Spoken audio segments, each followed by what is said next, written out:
Assalamualaikum warahmatullahi wabarakatuh.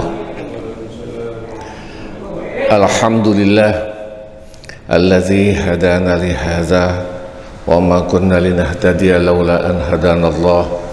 Wassalatu wassalamu ala asyrafil anbiya'i wal mursalin sayyidina wa maulana Muhammadin wa ala alihi wa ashabihi ajma'in. Qala Allah Ta'ala fi kitabihil karim, a'udzu billahi minasyaitonir rajim.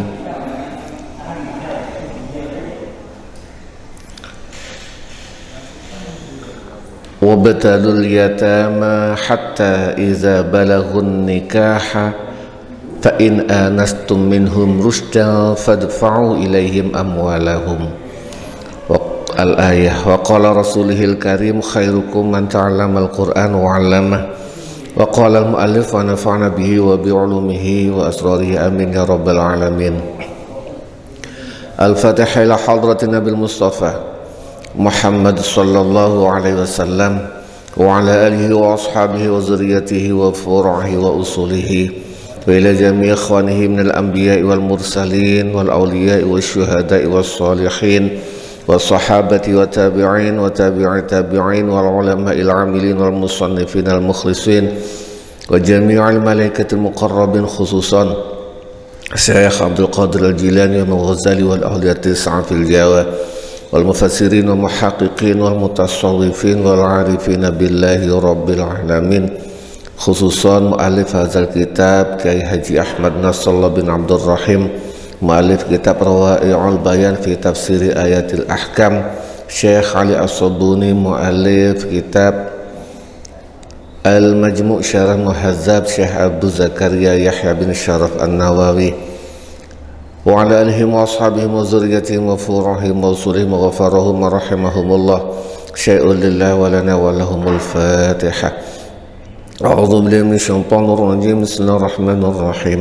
Alhamdulillahi rabbil alamin arrahmanir rahim maliki yaumiddin. Iyyaka na'budu wa iyyaka nasta'in. Ihdinas siratal mustaqim. Siratal ladzina an'amta 'alaihim ghairil maghdubi 'alaihim waladdallin. Amin. Pun langsung mawon. Kalau nggak salah halaman 49, al-hukmu ats-tsalisu. Kalau nggak salah, al-hukmu ats-tsalisu utawi hukum ats-tsalisu kang nomor 3 iku hal yuhjaru ana to den, hal yuhjaru ana to den hajar den bekukan hartanya alal kabiri ing atase wong kang wis dewasa. Apakah orang yang sudah dewasa itu masih dibekukan hartanya? Ya benar.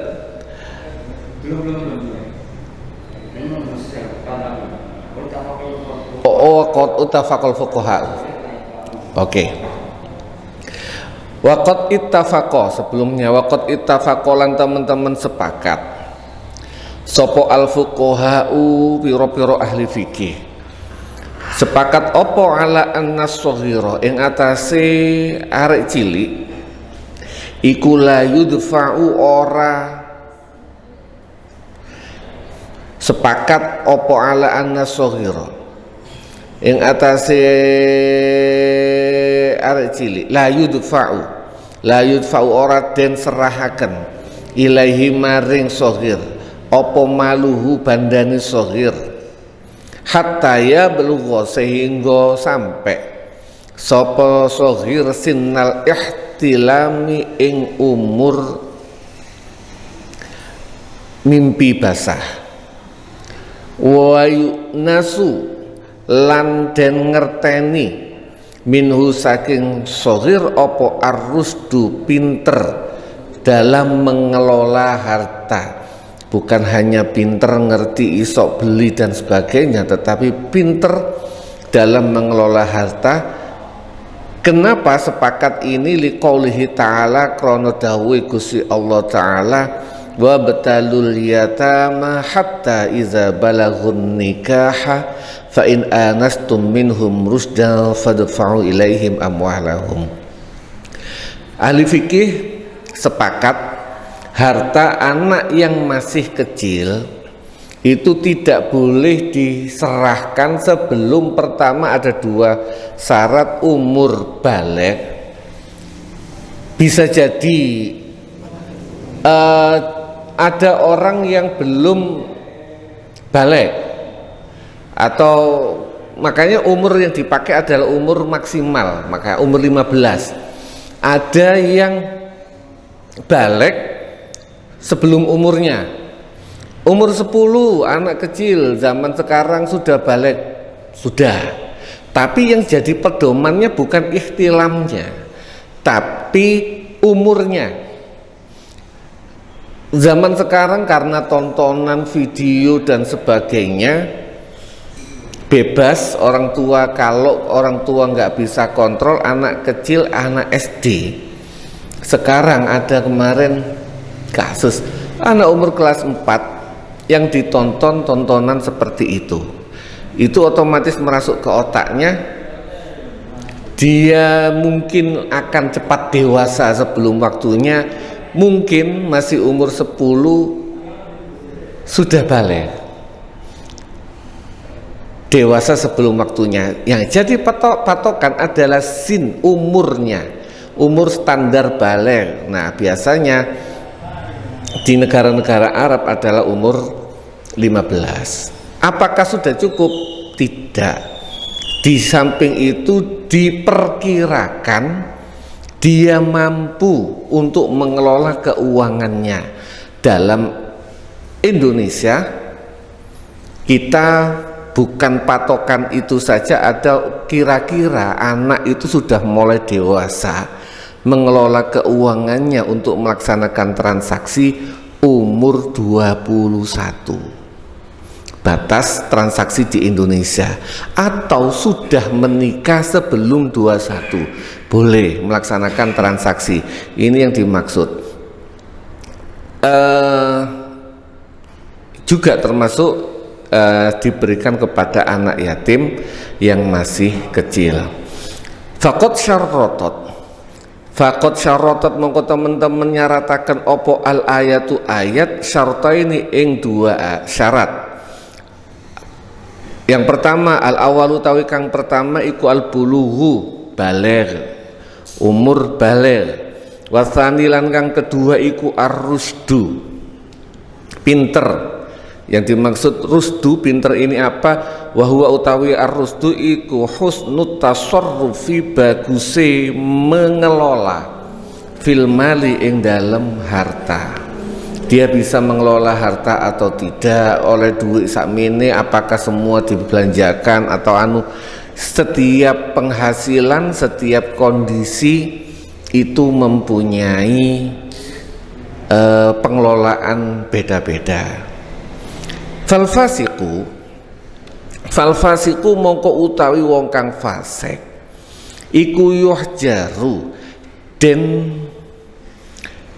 bekukan alaihi ing atase fasik inda Syafi'i, menurut mazhab Syafi'i. Menurut mazhab Syafi'i, orang yang fasik itu hartanya wajib dibekukan. Khilafan, berbeda pendapat di Abi Hanifah dengan Abu Hanifah mazhab, bukan nanti berbeda pendapatnya bukan dengan mazhab Hanafinya, tetapi berbeda pendapat dengan pendapatnya Abu Hanifah. Ternyata di mazhab Hanafi pun ada yang berpendapat sama dengan Imam Syafi'i. Orang yang fasik itu wajib dibekukan hartanya. Maksudnya gini, beda pendapatnya sama Imam Abu Hanifah, nggak tahu, ya tidak dijelaskan di sini, tak jelaskan sedikit. Orang yang fasik itu dalam Hukum fikih adalah orang yang melakukan satu perbuatan besar, dosa besar, atau dosa kecil yang berturut-turut. Menurut fikih, orang yang mokel puasa tanpa ada sebab itu bisa menjadi fasik. Dan menurut mazhab Syafi'i, wong sing mokel tanpa sebab nok pinggir dalan kok bulan puasa makan, itu hartanya wajib dibekukan menurut mazhab Syafi'i. Karena itu masuk dosa besar. Termasuk orang yang tidak melaksanakan sholat. Jadi orang tidak melaksanakan sholat ngedeng, itu kan masuk dosa besar. Lebih-lebih kalau sampai bahasa kasarannya angas itu nantang, itu malah babnya kalau babakan fikih itu sampai ke tahap kafir. Sholat itu gak wajib aku. Nah itu termasuk nantang. Itu menurut mazhab Syafi'i hartanya wajib dibekukan. Tapi menurut mazhab Abu Hanifah, pendapat Abu Hanifah enggak, tidak ada hubungannya masalah mengelola harta dengan mokel waktu poso, gak sholat, itu gak ada hubungannya. Tapi jika berhubungan dengan pengelolaan keuangan, maka iya dia tetap fasik karena pengelolaan keuangan, dia wajib dibekukan. Contoh, orang yang minum khamr, itu kan otomatis menggunakan uang. Ketika ada orang minum khamr, menurut dua mazhab, mazhab Hanafi dan mazhab Syafi'i, wajib dibekukan hartanya. Orang yang main judi, itu berhubungan dengan, berarti dia tidak bagus dalam mengelola keuangan. Menurut dua mazhab Syafi'i dan Hanafi, orang yang judi, minum khamr, itu hartanya wajib dibekukan. Tapi nek gak sholat, nek gak poso di bulan Ramadan tanpa sebab, tanpa uzur yang diperbolehkan oleh syarak, mazhab Syafi'i dia dibekukan, mazhab Hanafi tidak. Bedanya di situ. Wa qala lan dawuh sapa Al-Khazin, Imam Khazin di tafsir Al-Khazin, fasolah mongko utawi kang bagus, fasolahu fiddin mongko utawi bagus, fiddini ing dalem agama, huwa ya sholah. Jadi kalau nggak salah dibahas di depan itu, rusdu, pinter dalam mengelola keuangan itu ada as-sholah fiddin, ada bagus di dalam agama, juga bagus dalam mengelola harta. Gak cukup wong iku mung pinter ngelola harta tok, tapi gak dalam urusan agama dia los. Ada orang pandai berdagang, hartanya ditoto dengan api, tapi misalnya aku tak gawe judi sekian persen, tak gawe mabuk sekian persen, sehingga hartanya aman. Hartanya dia bisa mengelola harta 70% aman, 40% tak save, masuk tabungan, 30% untuk kebutuhan rumah tangga, 30%-nya buat foya-foya. Itu orang barat begitu. Orang barat menggunakan metode seperti itu. Dia foya-foya. Selama seminggu sekali mereka kadang minum ke pub, ke klub, naik klub, foya-foya, menghabiskan yang 30%. Itu diatur sedemikian rupa, dia pandai mengelola harta. Tapi ketika dia tidak pandai mengelola agamanya, karena 30% untuk berbuat maksiat, maka itu tidak dianggap dengan rusdu. Karena di dalam sini ar-rusdu itu harus pandai mengelola keuangan, juga pandai dalam mengelola agamanya. Di Imam Al-Khazin dalam tafsir Al-Khazin, Abanas di sini menyuplik dari tafsir Al-Khazin untuk menegaskan sholah fiddin itu adalah huwa ijtinabul fawahishi, ngedoi perkara kang jember, wal ma'asi lan perkara maksiat, allati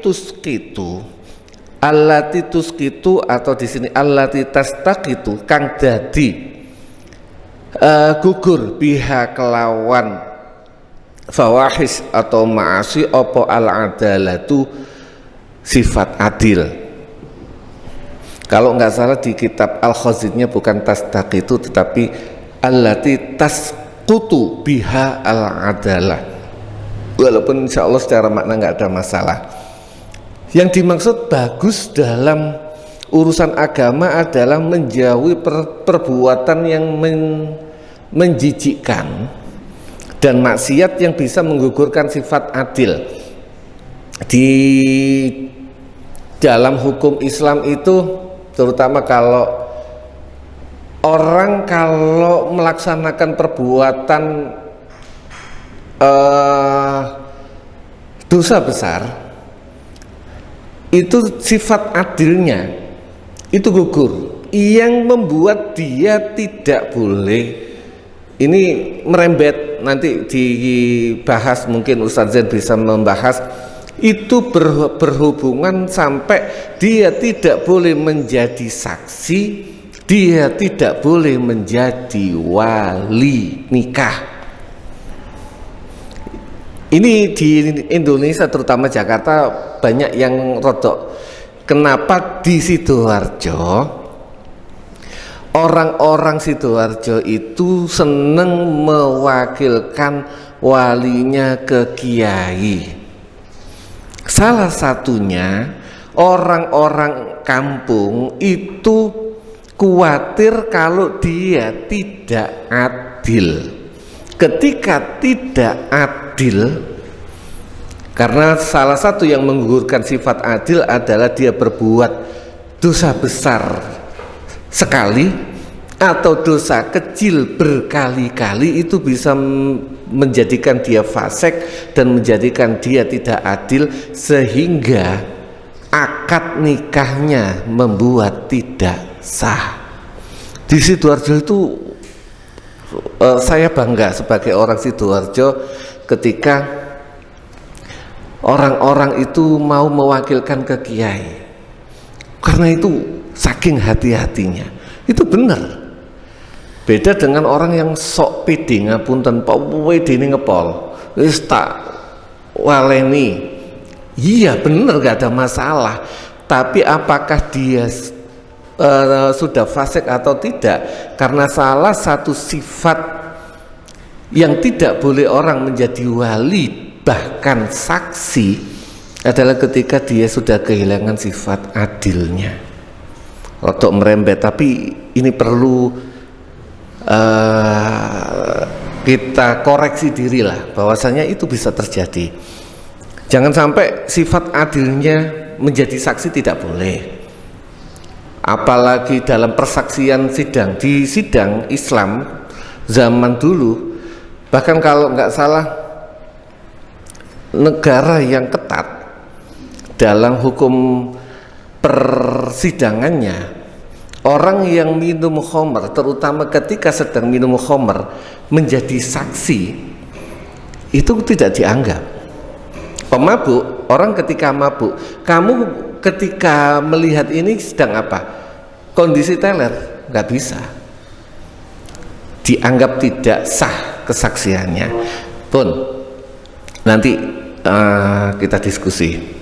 Al-hukmu ats-tsalis, utawi hukum kang nomor 3, hal yuhjaru ana ta den bekukan alal kabiri ing atase wong kang wis dewasa. Zahaba, berpendapat sapa jumhurul ulama, sebagian besar ulama berpendapat apa ila annal kabira, maring ing yen to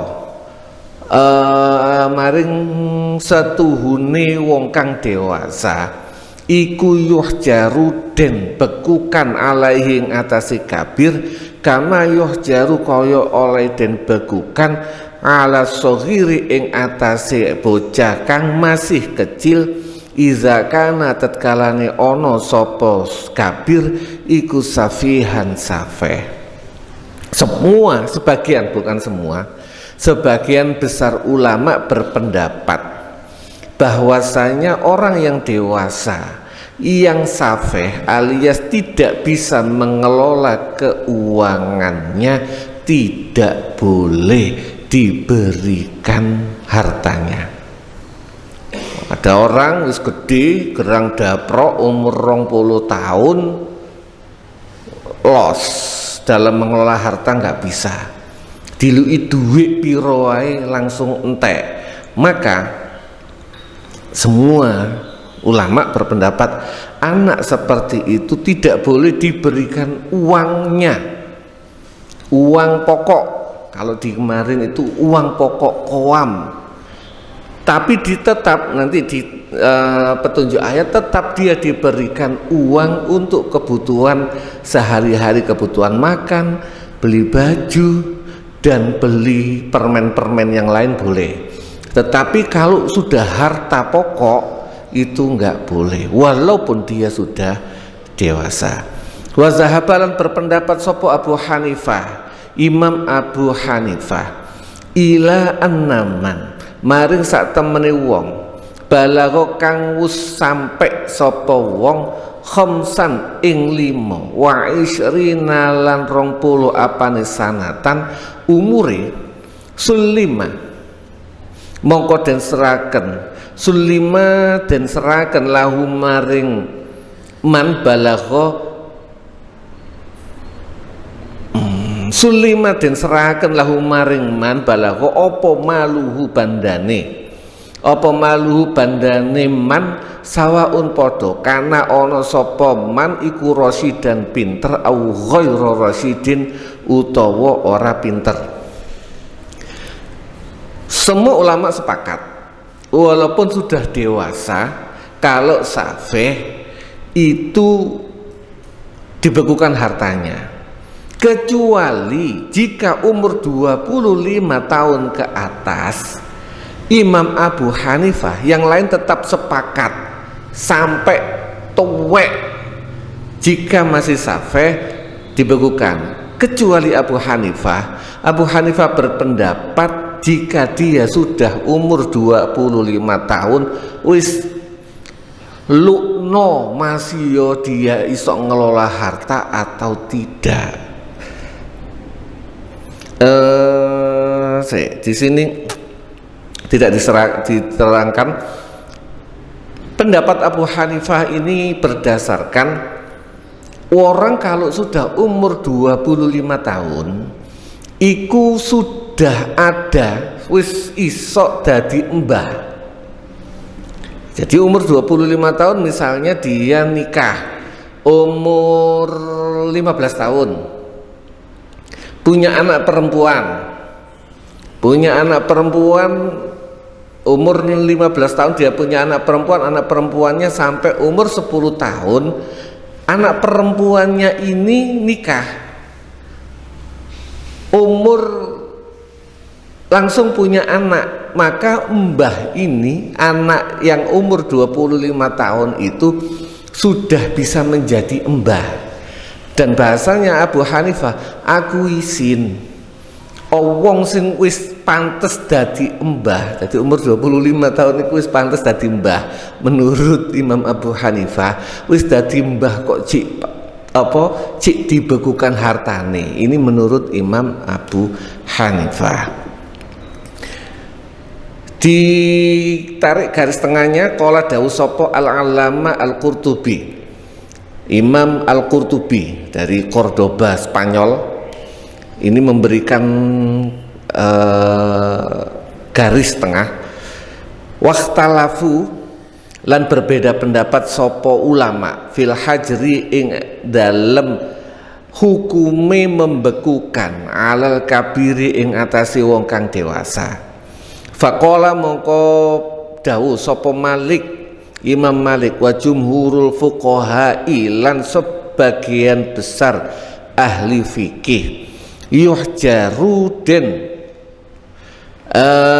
bekukan alaihi ing atase, dibekukan hartane alaihi ing atase kabir yang safeh. Wa qala lan dawuh sapa Abu Hanifah, Imam Abu Hanifah, la yuhjaru ala man balagha, la yuhjaru ora den bekukan alaman ing atase wong balagha kang wis sampe akilan ing umur dewasa, illa ayyakuna kejaba yen to ana sapa man iku mufsidan ngerusak limalihi maring bandane man. Jadi dari sini dijelaskan nanti. Faiza kana mongko tatkalane ana kazalika kaya mengkono la yuhjaru ala man balagha aqilan ila yakuna mufsidan limafsilihi muni'a den cegah mintas limil mali saking nyerahaken harta ilahi maring man hatta ya belugha sehingga sampai sapa man khamsan ing 25 lan 20 apane sanatan taune. Fa iza balagha mongko tatkalane sampai sapa man ha ing 25 sulima ilaihi den serahaken ilaihi sulima den serahaken apa mal ilahi maring man bikulli halin dengan kelawan sebagian sekabehane saben-saben kondisi. Sawaun podo karena ono sapa man iku mufsidan ngerusak sapa man au ghairu mufsidin utawa orang ngerusak li annahu krana sak temene man iku yasiru dadi sapa man dadi jaddan ing mbah.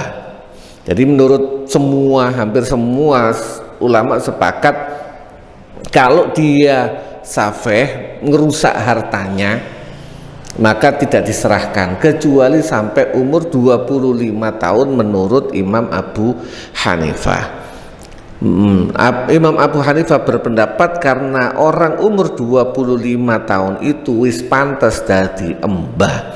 Wa ana astahyi wa ana lan utawi ingsun iku astahyi isin sapa ingsun an ahjura ing yen to membekukan sapa ingsun alaman ing atase wong yasuhu kang pantes sapa man pantes ayakuna ing yen to ana sapa man iku jaddan mbah.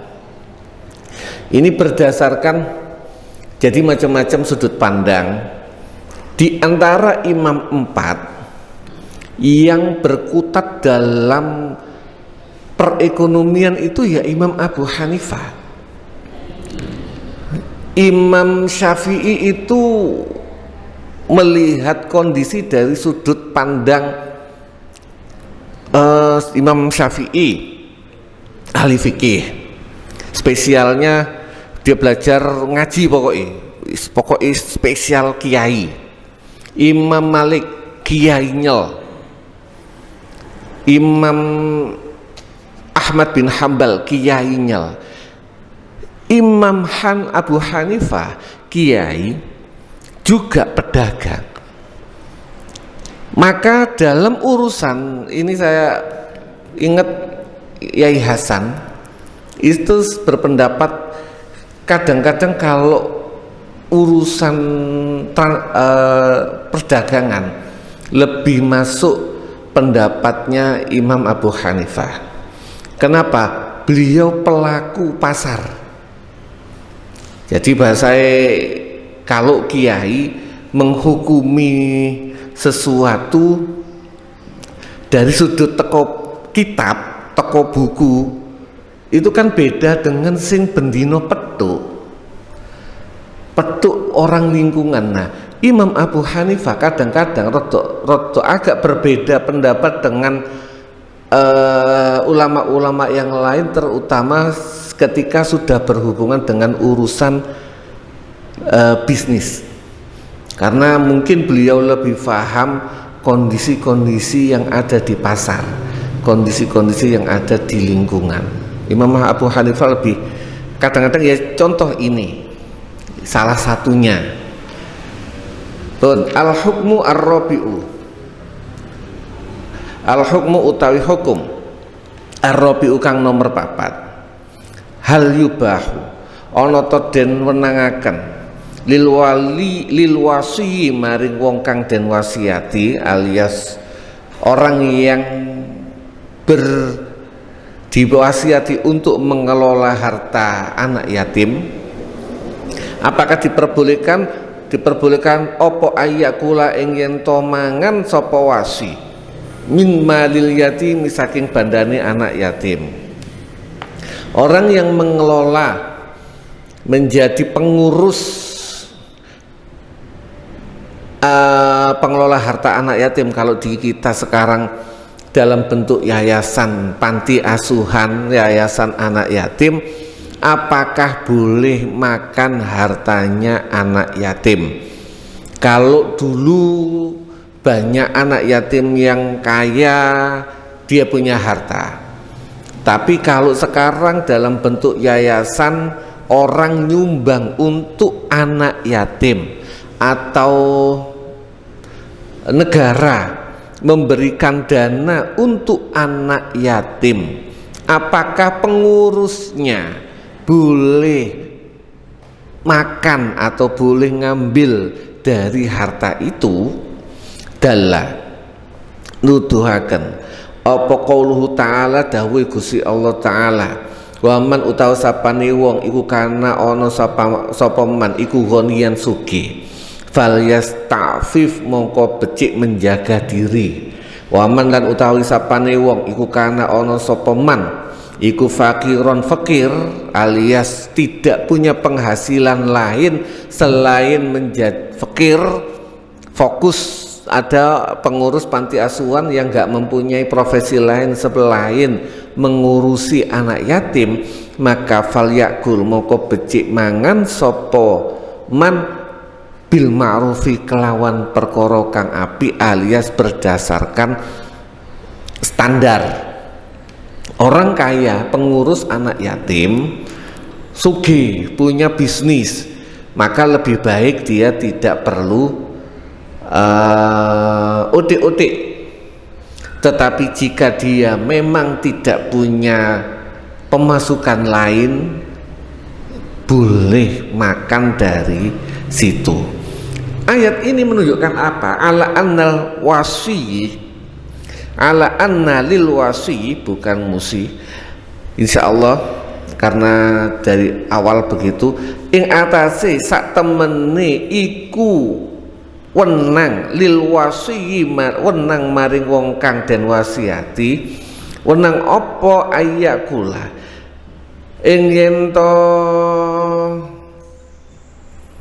mangan sapa wasi mimalil yatim saking bandane anak yatim, iza kana tatkalane ana sapa wasi iku fakiron fakir.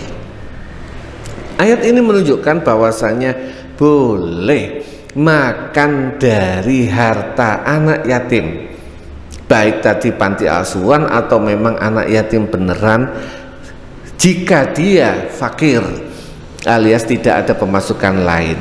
Sebatas mana? Bimiqdaril hajati, kelawat kira-kira utawa takerani kebutuhan, bukan keinginan, min ghairi israfin, saking tanpa berlebihan. Wa iza kana lan tatkalane ana sapa wasi iku ghaniyan sugih, wajib wa mongko wajib alaihi ngatasi wasi apa ayyata'affafa ing yen to menahan diri an malil yatimi saking bandane anak yatim. Wa yaknaulan puas sapa ghani bima kelawan barang rozako kang maringi rizki hu ing ghani sapa Allah Gusti Allah, bayane ma minal ghina, saking kesugihan. Nek wis sugih yo gak usah lah eret-eret bandane anak yatim, wis cukuplah dia puas, qanaah dari apa yang sudah Allah berikan langsung kepada dia. Waqad uttafaqalan teman-teman sepakat sopal ulama ala jawazi akhdhi qadril kifayah ing atase wenange jupuk sekadari kecukupan bil ma'rufi kelawan perkara kang api indal hajati menurut ketika nalikane hajat. Waktalafulan berbeda pendapat sapa ulama hal ana ta iku alaihi wajib ing atase wasi kang fakir wajib apa ad-dhamanu utawi bayar iza aisara tatkala nisuki. Pengurus atau wasi yang fakir boleh makan, sepakat berdasarkan hajat, itu sepakat semua ulama. Tetapi jika dia ini nanti kaya, apakah wajib mengembalikan yang sudah dimakan tadi? Ini ulama berbeda pendapat. Fahadzaba mongko berpendapat sapa ba'duhum sebagian ulama ila anna maring sak temene kelakuan iku la dhamana ora ana nempuwi alaihi ngatasi man li anna Allah ta'ala krana sak temene Gusti Allah ta'ala iku abaha menangaken sapa Allah lahu maring man al akla ing mangan bil ma'rufi kelawan perkara kang baik. Fakana mongko ana apa haza iki aklu bil ma'ruf iku mithlul ujrati sepadane upah. Jadi sebagian besar ulama berpendapat ketika orang yang masih jadi pengurus tadi atau baik secara yayasan atau pribadi jadi pengurus anak yatim, ketika dia tidak mempunyai pemasukan lain alias fakir, itu kan diperbolehkan oleh ayat di atas. Maka pada dasarnya itu sama dengan seperti gaji atau upah. Karena jadi gaji atau upah, maka ketika suatu saat dia kaya, mbuh oleh warisan, mbuh oleh gogolan, dia tidak wajib mengembalikan. Wahaza utawi pendapat iki iku marwiyun dan riwayatakan anil Imam Ahmad, diriwayatakan saking Imam Ahmad bin Hambal insyaallah rahimahullah taala. Wa zahaba, ini kalau nggak salah di Abdullah bin Abbas juga berpendapat seperti ini. Wa zahabalan berpendapat sapa akharun, sebagian besar liyane, sapa liyane ila wujubid dhamani maring wajibe mbak nempuwi. Sebagian besar sebagian yang lain berpendapat nek wis sugih wajib balik no nempuwi. Wastadallu lan amri dalil sapa akharun bima kelawan athar ruwiyakan dan riwayataken an Umar ibn Khattab saking Khalifah Umar bin Khattab radhiyallahu anhu annahu ing satemene Umar iku kala dawuh sapa Umar ala inni anzaltu nafsi ilaika ini satemene ingsun iku anzaltu memposisikan menempatkan sapa ingsun nafsi ing awa ingsun min malillahi saking bandane Gusti Allah manzilatal wali ing panggonane wali mimmalil yatimi saking bandane anak yatim. Sahabat Umar ketika menjadi khalifah memposisikan, karena kalau zamannya sahabat Abu Bakar itu separuh untuk cari uang, tetap sahabat Abu Bakar itu berprofesi berdagang, berkebun, separuh lagi untuk ngurusi negara. Sehingga uang untuk ngurusi negara itu sahabat Abu Bakar tidak mengambil sama sekali. Tetapi ketika wilayah Islam semakin luas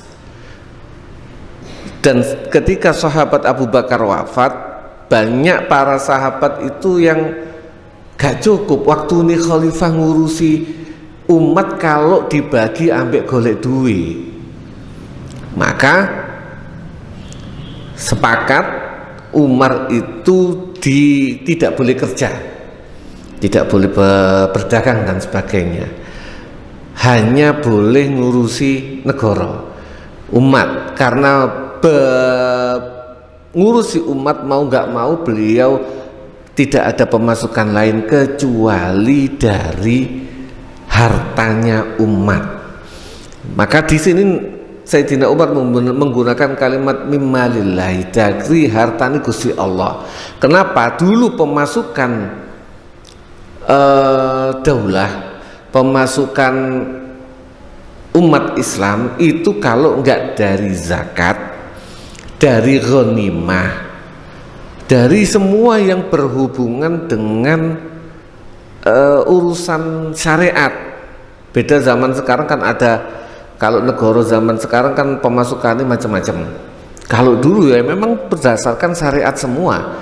Pemasukan ya dari zakat, ya dari perang, menang perang dibagi menjadi 5, seperlimanya untuk anak yatim, seperlimanya untuk apa, itu dibagi nanti seperti itu.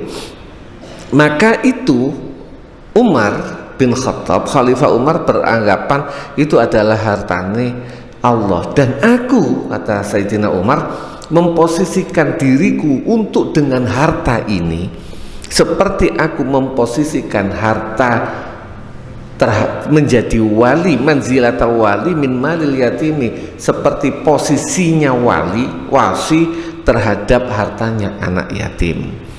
Ini stagnaitu, lamun sugih sapa ingsun, istafaftu mongko menahan diri sapa ingsun. Kata Sayyidina Umar, jika aku punya uang cukup, maka aku tidak akan mengambil dari harta negara ini. Wa izaf taqartu lan lamun wa inif taqartu lan lamun fakir sapa ingsun, akal tu mongko mangan sapa ingsun bil ma'rufi kelawan api. Fa iza aisartu mongko tetkalani longgar, gampang utawa sugih sapa ingsun, qadha itu mongko aku nyaur. Kata Sayyidina Umar, nek aku fakir, tidak ada penghasilan sama sekali, yo aku mangan dari harta ini, dan jika suatu saat aku cukup tak sauri maneh. Dari sini ulama berpendapat, oh wali ne arek yatim, pengelola hartanya anak yatim, nanti jika dia suatu saat cukup kaya, maka yang sudah dimakan itu wajib dikembalikan. Pun kurang lebih ngoten. Nanti kita diskusi, cek ngoten lama-lama. Nanti sekalian habis satu ayat. Dihabiskan. Yes, oke. Dihabiskan. Irsyadul ayat, petunjuk ayat.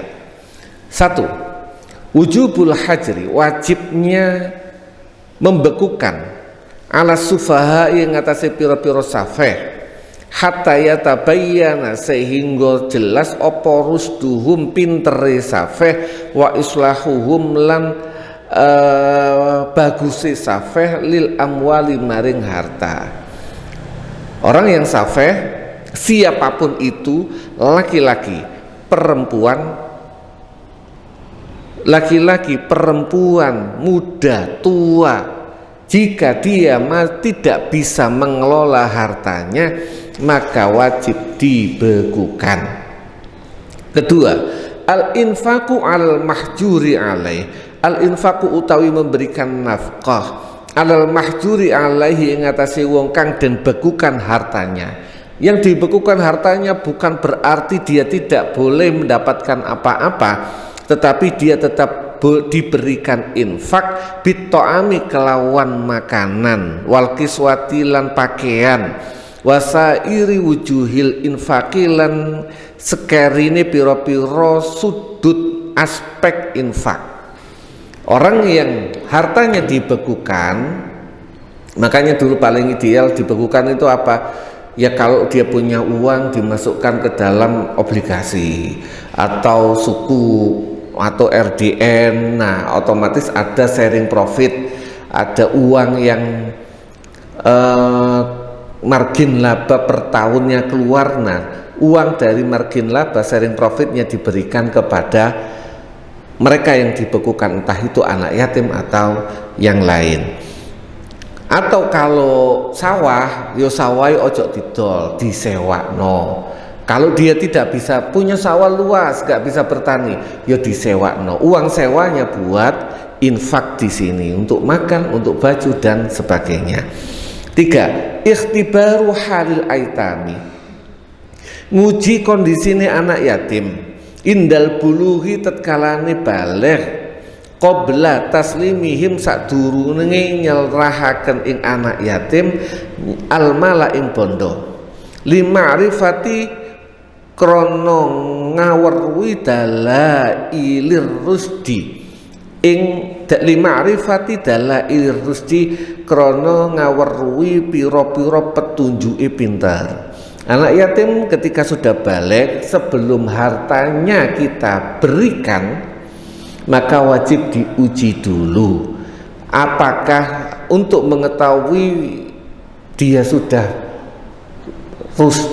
pinter atau belum. 4. Daruratul ishadi, pentingnya mempersaksikan.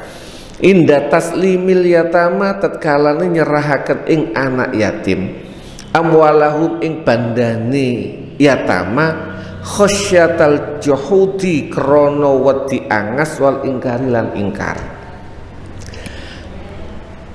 Menyerahkan hartanya anak yatim itu penting sekali, tidak dibahas wajib karena ada yang berpendapat tidak, tapi penting untuk dipersaksikan. Iki nak bondomu dituduhno wong akeh. Zaman sekarang lebih baik apa? Tertulis juga. Kenapa? Kuatir iki anak yatim mengingkari, lho aku durung diluki banda anu sawai pak sawai bapak sing dikelola pamanku durung dilukno. Nah, kuatir untuk menghindari itu, maka perlu dipersaksikan bila perlu tertulis. 5. Takrirul Islam, takrirnya Islam, apa ya, pernyataan Islam. 5. Ilmi rosi maring dasar-dasar waris. Wa ja'ala lan dadekaken hu ing miras hakon ing hak lizukuri maring wong lanang wal inasilan wong wadon fi malil akribai ing dalem bandane kerabat. Islam memberikan pernyataan bahwasanya waris itu boleh untuk laki-laki dan perempuan. Sebelum Islam, perempuan tidak mendapatkan waris sama sekali. Wanita, anak perempuan itu tidak mendapatkan hak waris. Bahkan sekelas Eropa saja, perempuan itu harta yang punya waris hanya laki-laki. Perempuan tidak mempunyai hak. Apalagi dia sudah nikah sama keluarga lain, belas. Islam tidak, semuanya mendapatkan hak waris. 6. Wujubul ihsani, wajibnya berbuat baik ilal yatama maring anak yatim wal khosyati lan wedi alaihim ing atase yatama kama yakhsha kaya dene wedi sapa al insanu menungso ala auladihi ing atase pira-pira anake insan mimpati saking sausi insan, saking sausi meninggali insan.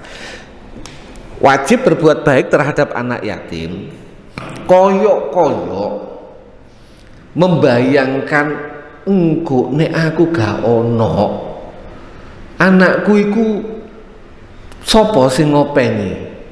Jadi memperlakukan anak yatim itu seperti iki nek anakku sing dadi anak yatim iki anakku iku piye, sehingga bisa memposisikan bagaimana kita berbuat baik terhadap mereka.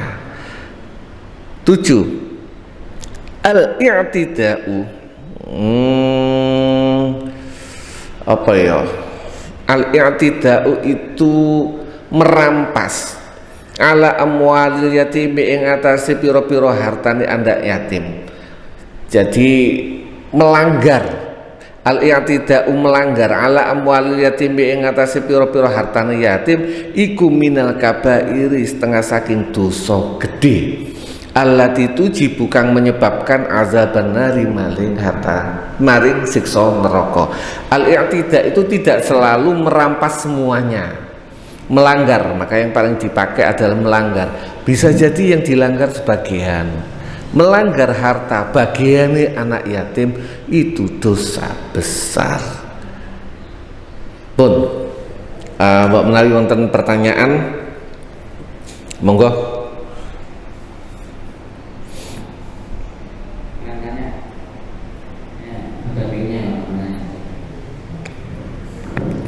Ayo.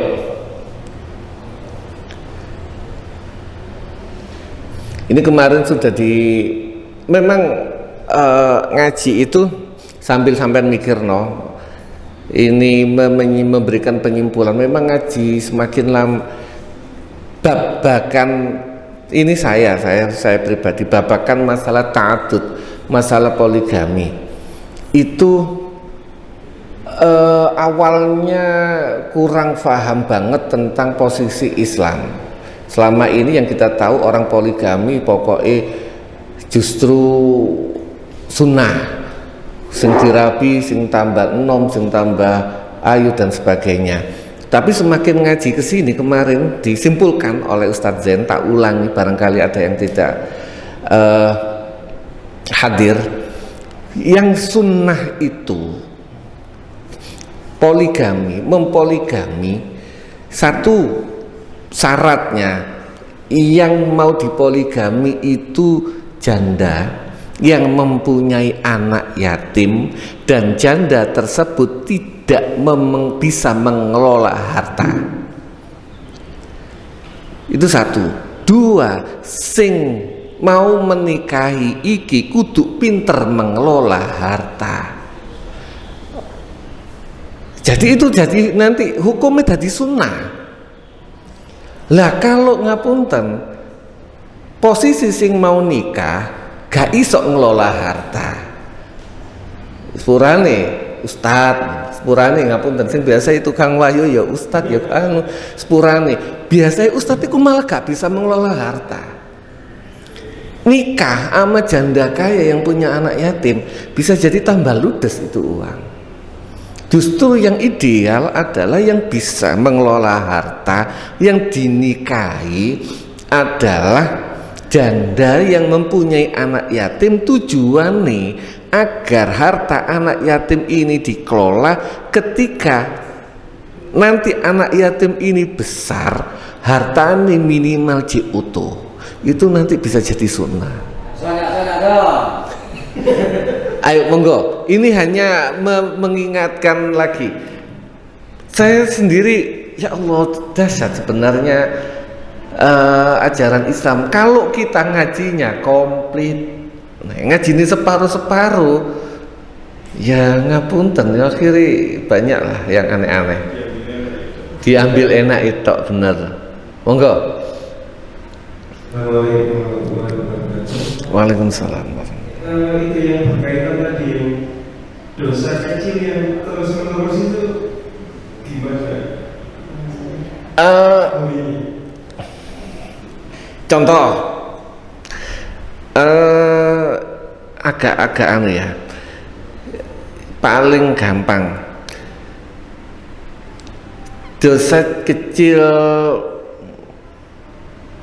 jemok sepurane di dalam Islam, terutama yang fikihnya kuat di dalam Islam, jemok wong wedok yang bukan muhrimnya, yang tidak tanpa alasan, itu kan dosa kecil, bahasae anu iku gawe wudu ilang. Tapi jika itu terus menerus dilakukan terus menerus, itu jadi kontinu. Mbok ono wong wedok ditowel pipine, iki dosa cilik. Sepuntene nggih. On jemuk wong wedok no pinggir embong dijemuk pipine tuh, iku jane mek dosa cilik. Tapi nek dadi terus-terusan ono wong wedok dijemuk pipine terus-terusan dadi dosa gedhe. Dadi fase. Walaupun asale ngapunten, asale mek dosa cilik. Gawe wudu ilang. Itu dosa kecil. Atau dosa kecil yang dianggap itu ngeremeno dosa kecil. Allah, gawe wudu ilang itu akhirnya jadi dosa besar, akhirnya bisa menjadi fasik. Itu contoh. Banyak yang dosa-dosa kecil yang dilakukan berkali-kali dan dianggap akhirnya menjadi kebiasaan.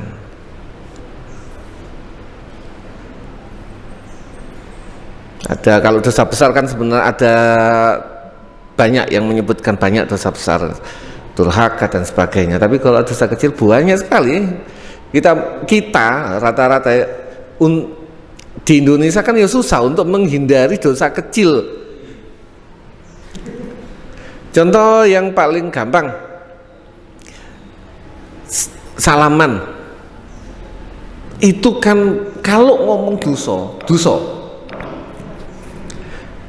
termasuk ya pernah dibahas masail di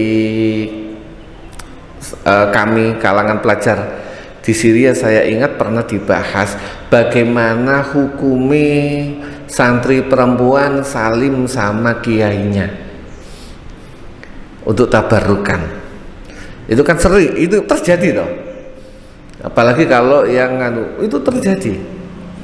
Harus banyaklah pendapat ya umumnya ya dosa. Tapi yang akhirnya banyak yang diambil sikapnya adalah iya itu dosa. Tapi juga tabarukan itu juga perkara baik. Sehingga boleh seorang kiai atau kita tetap salaman ambek tapi dengan tetap menganggap ini dosa. Jangan terus dianggap itu gak dosa. Itu yang akhirnya jadi besar. Tetap salaman, mau gak mau misalnya tradisi kita dalam tanda kutip mengharuskan salaman, ya salaman. Tapi tetap kita anggap ini dosa. Muga-muga gawe wudu ilang. Dosa kecil, insya Allah dosa kecil. Tapi gawe wudu ilang. Sedangkan nglarakno atine wong wis tangane ngene gak gelem nglarakno atine iku dadi dosa gedhe. Maka berbagai macam Izat ketika dua masalah mana yang berat dan yang kecil diutamakan, tergantung situasi, kondisi, pandangan dan jangkauan. Ojo disingkat. Monggo.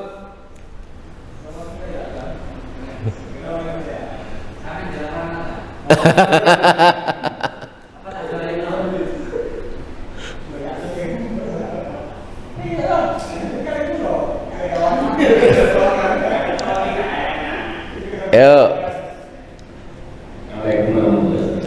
Waalaikumsalam warahmatullahi. Mengelola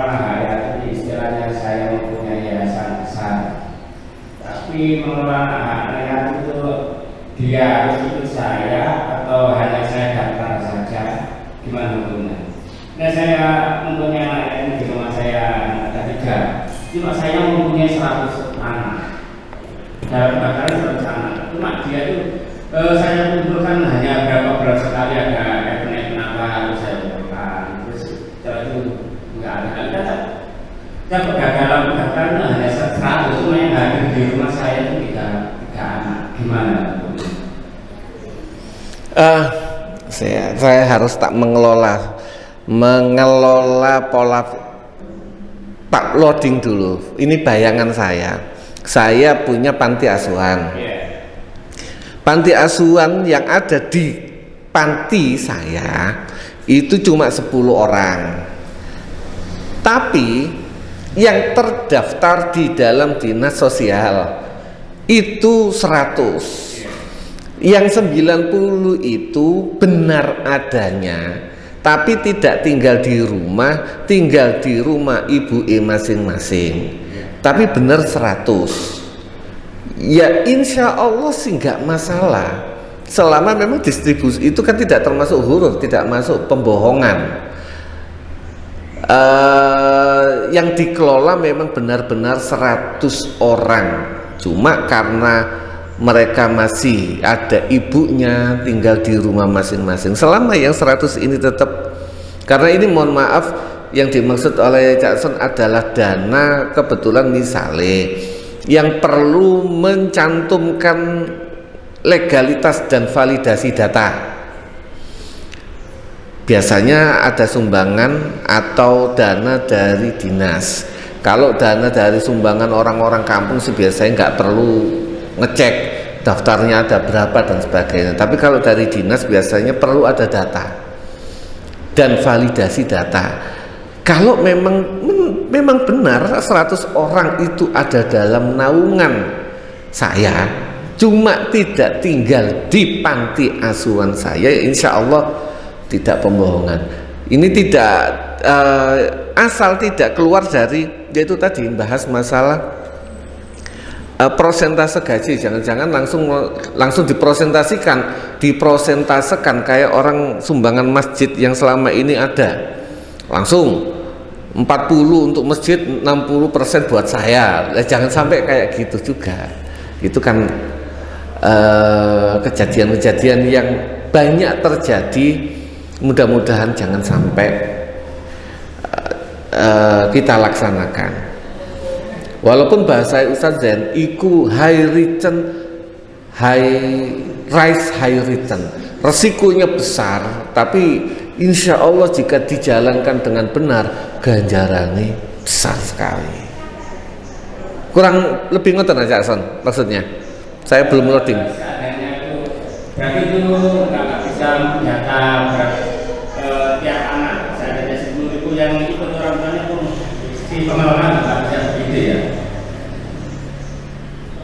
Masa uang jajan, uang saku atau uang makan tiap hari, satu hari satu malamnya caranya 10.000 per hari. Kalau yang ikut di naungannya kan 3 orang yang dapat. Kalau yang di ibunya dari keluarga lain gimana? Itu sistem pengelolaannya yang agak berbeda. Ya harusnya tidak boleh sama. Jadi contoh misalnya dari dana yang turun ke saya, ini gambaran langsung bentuk dana dari pemerintah 100 juta untuk 100 anak,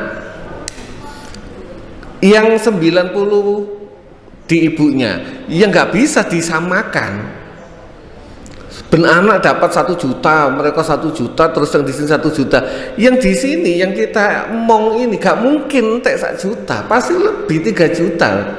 Makanya tinggal diprosentasekan. Anak 10 ini katakanlah 30 juta, jadi 30 juta sih 70 juta ini dibagi 90. Nggak bisa disamakan dibagi biar ya jebol bandari. Ini kan Banjari Sugi. Jadi prosentase berdasarkan pendistribusian itu adil. Adil itu bukan berarti sama. Adil itu bukan berarti sama. Aku duwe anakku 5, kuwabe tak lu duit 1 jutaan. Ono sing cek bayi, ono sing wis kuliah podo 1 jutaan. Itu ketokane sama tapi nggak adil. Sama, kurang lebih begitu. Jadi sesuai dengan pendistribusiannya juga berdasarkan prosentase kebutuhan. Kurang lebih ngoten. Ya. Satu lagi beda kasus. Ada yang mau tanya Isan? Oke, monggo. Terus. Terus Kak Bapak, ayo. Bab masalah tadi antara bukan mungkinnya tadi caranya sama santri sama kiainya, antara cewek dengan ayahnya. Seandainya sudah sama-sama tua, sama-sama sudah keluarga, apa masih ada hukum seperti itu? Insya Allah hukum itu tetap. Nanti ada mahromat. Tapi ya nanti dibahas di mahromat lebih detailnya. Kok hebat aja, jadi wong-wong iku sakti, kiai wali kok. Durung bape lo wis takon. Iku hebat. Bape itu insya Allah di pengajian selanjutnya. Sedetil apa? Tapi kalau kita untuk mengantisipasi di Basul Masail yang mazhab Syafi'i, ya wis lah, bismillah, anggaplah itu tetap dosa. Walaupun ada yang tidak menganggap itu dosa, tapi kalau kita menganggap itu dosa dan kita tobat, insya Allah lebih enak. Walaupun ada yang berpendapat enggak apa-apa. Pun, monggo. Assalamualaikum warahmatullahi wabarakatuh. Waalaikumsalam. Yang saya tanyakan tadi keterangan yang sebetulnya saya kurang. Serak, monggo. Tapi kurang. Cocok. Bukan jelas. Oke. Tadi itu yang katanya orang tua yang fasik atau Safeh. ya kurang adil itu kehilangan hak walinya atau tidak patut menjadi wali. Gitu yang saya tanyakan itu. Apakah dia harus kehilangan sama sekali hak walinya atau tidak patut menjadi wali untuk wali nikah putra putrinya. Jadi ini babakan maka fikih yang agak ketat. Fikih mazhab Syafi'i yang ketat itu untuk menjadi wali yang mengakatkan. Yang mengakatkan. Ketika mengakatkan dia wajib mempunyai diantaranya sifat adil. Karena dia statusnya masih wali. Kuatir akad ini, akad transaksi, akad itu kan transaksi. Akad ini nggak sah, sedangkan dia nggak pede. Apakah saya adil atau tidak? Maka dia mewakilkan ke kiai. Ini fikih yang agak ketat. Apakah boleh? Boleh. Mazhab yang fikih yang agak longgar, boleh. Cuma makanya saya selalu bilang kalau di daerah Sidoarjo bukan berarti yang di luar mereka langsung pawe di maleni dewe nggak boleh, ada yang berpendapat boleh. Tapi kalau fikih-fikih yang dikaji kalau nggak salah itu mensyaratkan salah satu akad itu agar sah, baik wali maupun saksi itu mempunyai sifat adil. Salah satu sifat adil itu dia tidak fasik. Ini untuk kehati-hatian. Kurang lebih.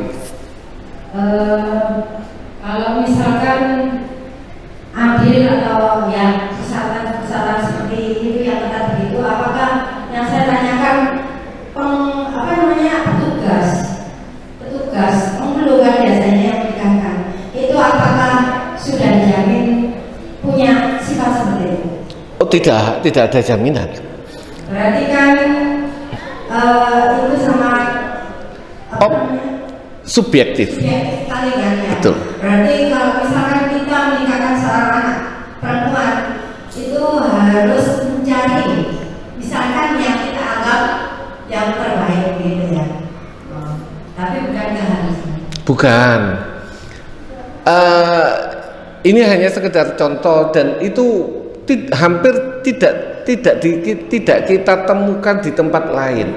Di Sidoarjo, di kampung saya, dan saya beberapa kali menemukan memang sampai mendatangkan kiai gurunya dikongkon mewalikan, bukan penghulu, hanya mencatat. Maksudnya yang menikahkan gitu ya? Iya, bukan penghulu, karena penghulu tidak semua malah kalau orang Sidoarjo jarang, yang saya tahu di kampung saya jarang mewakilkan ke penghulu, tapi ke kiai. Kalau ada kiainya datang, kiainya dia mondok, kiainya dimohon untuk hadir menjadi wali biasanya di kampung saya loh ya.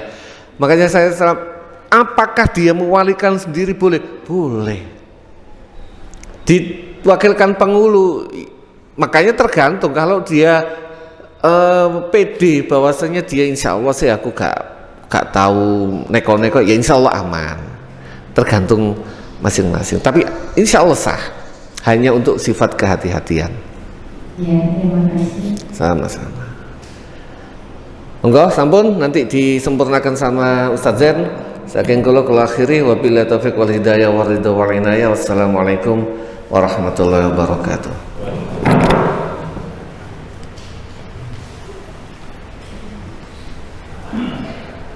Terima kasih. Alhamdulillah, nanti kita lanjutkan khataman ini beserta para hadir untuk mewakil menikahkan. Kalau Cak Hasan bersiap, saya siap jadi wakil.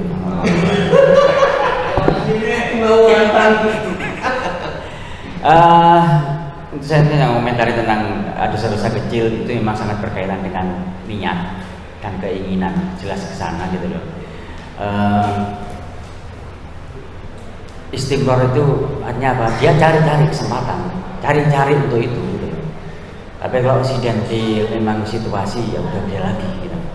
Itu memang susah untuk bidang. Itulah yang kemudian dalam bahasa Fadhailul Wudu itu bisa rogrok. Tapi kalau sudah pada unsurnya cari-cari kesempatan, memang walaupun cilik yo saya kok yakin rogrok menurut yo. Yakin rogrok gitu kan. Ketika memang cari-cari kesempatan. Karena kalau hari ini pun kita ngapunten bahasa gampangan apa? Aurat wanita sak dalan-dalan. Ya, tapi kalau memang cari-cari, ya wah kesan bedino ketemu. Wong wedok telanjang. Ya kan? Banyak setiap hari. Ayo kita meripat iki ya mosok tapi gandul lho ta. Sandung-sandung sampean. Nyupir bisa nubruk. Nah, situasinya seperti itu hari ini. Ini padahal apakah sudah ngejak hadis Nabi zaman akhir atau wedok muda lah, saya tidak tahu. Apa kalau berkembang enggak? Nah, itu kita sekali lagi kalau kita itu mencari atau kalau memang kadung tungtukan, itu beda lagi kan itu masalahnya gitu loh. Itu kan dosa. Lah kalau emang bendina tuh boleh ya sih mana bisa itu. Mungkin itu yang kemudian, dan mungkin adil juga ada banyak versi, adil dalam proses hadis, adil dalam proses pengadilan. Adil dalam proses akad nikah juga akan stylenya juga beda-beda di situ. Ada dalam proses hadis sekali saja dia pernah dosa besar nggak bisa diakui hadisnya, itu kan. Itu. Tapi adil dalam proses hukum, kalau dia sudah bertobat pernah dosa besar masih bisa diterima.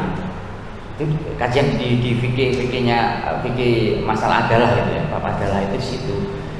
Dia memang pernah dosa besar tapi masih sudah bertobat, itu masih bisa diterima. Tapi kalau dalam proses hadis, walaupun bisa bertobat nggak bisa, tetap cacat hadis ini. Hadisnya tetap cacat gitu. Itu yang dikatakan ya. Ya kemudian tentang tadi itu masalah itu artinya selama ini memang ada ungkapan di fikih lebih baik wali itu menikahkan sendiri. Artinya ketika ada orang mewakilkan, jangan dinilai sih enggak wah yang utama itu kan dia dinikahno dhewe waline. Tidak juga gitu loh kan, karena kalau fikihnya Syafi'i jelas, ini Syafi'i ansi Syafi'i yang mengatakan wali nikah bukan wali nikah, yang menikahkan. Jadi beda loh ya, yang menikahkan itu ya sebaiknya cari orang yang adil gitu loh. Adil dalam artian tadi itu bukan adil dalam struktur hadis gitu kan. Itu yang menikahkan, bukan yang menjadi wali. Kalau wali kan jelas sih ada urutannya standarnya, yang menikahkan gitu kan. Hanya ketika ada orang yang menikahkan itu wakil, ya wajar-wajar aja lah, kita anggap gitu aja ya. Itu mungkin dia merasa kurang pede tentang keadilan dia dalam proses keseharian, sehingga dia mewakilkan kepada orang yang dianggap jauh lebih baik gitu kan. Sampai juga tabarukan dan sebagainya. Contoh kemarin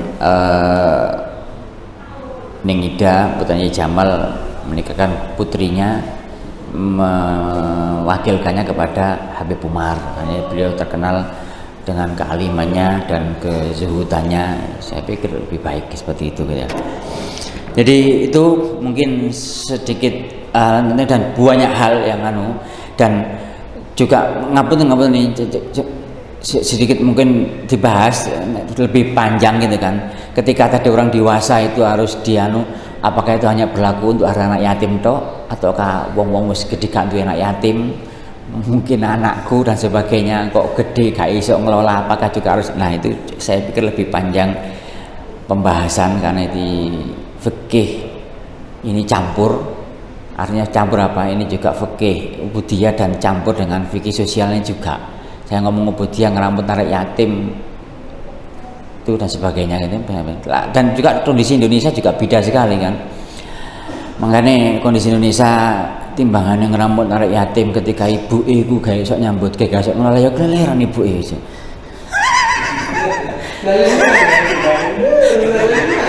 ya keleleran ibu akhirnya kan.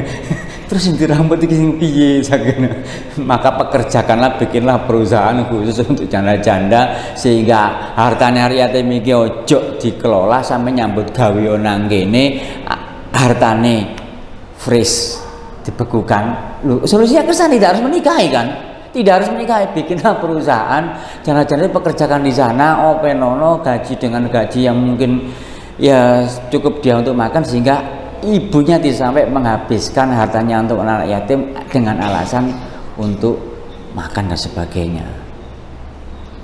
Loh, hanya arahnya kan ke sana. Karena terus terang saya teringat dengan teman saya Haji Sakir Waru, mungkin beberapa tahun yang lalu pernah pesen kaya, gak apa-apa sampean deleki ini areke anake iku sak ibuke tak pekerjakan. Itu waktu dia ngelola warung.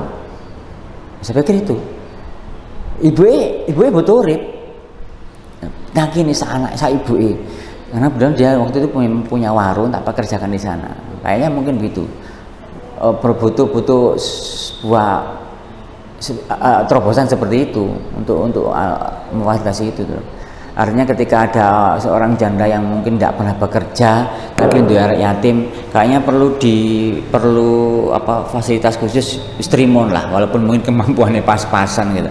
Wis datang keliling servis tau apa demi nasibnya arek yatim itu hartanya biar tidak habis. Mungkin satu terobosan seperti itu kayaknya juga perlu. Sekali lagi fikih sosial sangat luas pembahasannya dan butuh terobosan lebih cocok memang akan ikut kepada Imam Abu Hanifah, dan juga mungkin nanti di mahromat ada pembahasan tentang siapa-siapa yang dosa bersalaman dengan tidak, versi 4 mazhab akan nampak di sana gitu kan kalau kita bersentuhan. Ini akhlak nang Syafi'i sampean umroh tawaf ngawelu balik-balik wudu waduh. Itu satu contoh kasus nanti ya, insya Allah akan kesana, nanti ada bahasan tentang itu. Mungkin sampai di sini, nanti langsung kita lanjut hataman, dan untuk anak-anak nanti langsung dibagi per juz. Untuk yang baru munakosa nanti 2 anak 1 juz, 1 nyimak 1 baca separuh, kemudian gantian yang lainnya silakan dibagi per juz. Yang pegang mic nggak tahu siapa nanti ya, biar nggak lama-lama nek gentenan sampean kok gak mari-mari ya. Kita lanjutkan nanti tadarusnya, dan menurut Profesor Quraisyhab seperti inilah tadarus ya. Beliau bilang bagus orang baca Quran, ya nggak apa-apa, bagus, nggak ada, memang berpahala. Tapi yang kalau ngomong istilah tadarus Al-Quran, ya seperti ini tadarus Al-Quran. Kita baca Al-Quran, dimaknani, kita diskusikan, itu namanya tadarus, saling deres. Nah, tadarus kan dari bahasa kerja, dimaknani sorofingan saling deres, saling nyimak, saling mendiskusikan makna dan sebagainya. Alhamdulillah 2 minggu sekali kita bisa bertadarus sebagaimana pendapat versinya Profesor Dr. Quraisyhab. Demikian kita tutup dengan doa